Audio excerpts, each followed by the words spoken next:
আসসালামু আলাইকুম, আমি মুর্শিদ হাসান মিঠু আবার চলে আসলাম আপনাদের কাছে নতুন একটি ভিডিও নিয়ে। তো দেখতে পারতেছেন হাতে পানি এলেও পানি থাকে না। তো কেন এটা হয়েছে তার জন্য আপনাদের ভিডিওটি শেষ পর্যন্ত দেখতে হবে।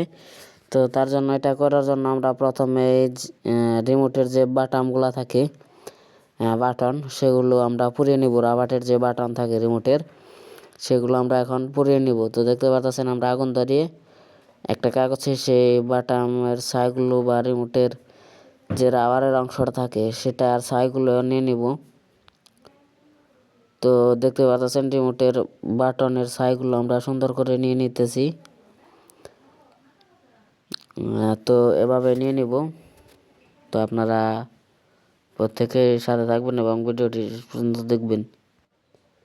রিমোটের বাটনগুলো দেখতে পাচ্ছেন আমরা খুব সুন্দরভাবে পরে নিতেছি। পুরো এই রিমোটের